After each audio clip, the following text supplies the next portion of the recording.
အားလုံးပဲမင်္ဂလာပါချင်းတွဲအေကိုစားပိတ်ကကြိုဆိုပါရစေကျမကဒီမျှဝေခြင်းတွေနဲ့ပတ်သက်ပြီးတော့ကျမကို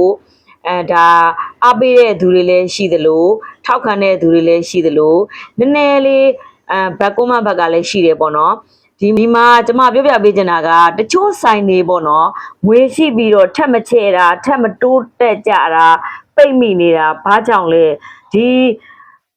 ဘာကြောင့်လဲလို့ဆိုလို့ရှိရင်ပေါ့နော်အခုမြင်တွေ့နေရတဲ့ဆိုင်တွေပဲဖြစ်ဖြစ် social media သုံးတဲ့ဆိုင်တွေပဲဖြစ်ဖြစ်မသုံးတဲ့ဆိုင်တွေပဲဖြစ်ဖြစ်ကြည့်ကြည့်လိုက်တချို့တွေဆိုလို့ရှိရင် relationship ကတော်တော်လေးအဆင်ပြေတာတွေ့ရပါလိမ့်မယ်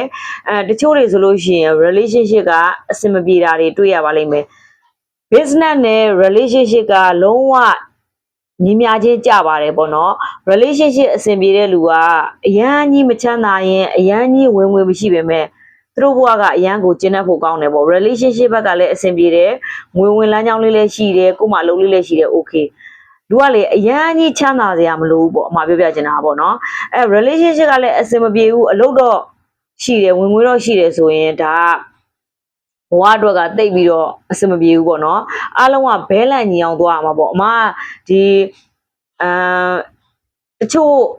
ဒီလိုမျိုးကြုံတွေ့နေရတဲ့အဲကွန်သမားတွေအဲကွန်ဆရာတွေဆိုလေတချို့အရာလေးတွေကိုပေါ့နော်ကိုဗီဒီယိုလေးကနေပဲဖြစ်ဖြစ်အတီလေးတစ်ခုရပါစေဆိုတဲ့စိတ်နဲ့ဒါမျှဝေပေးတာပဲဖြစ်ပါတယ်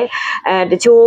ဒီအောင်မြင်ရေးအကြောင်းတွေချမ်းသာရေးအကြောင်းအရန်ကြီးပြောနေရမဟုတ်ဘူးပေါ့ရိုးရှင်းဆုံးပြောရရင်အမအဲကွန်ဆိုင်အတွေ့အကြုံတွေမျှဝေတယ်ဒီအဲကွန်လုံးနေတဲ့ဝန်ထမ်းကလေးတွေကို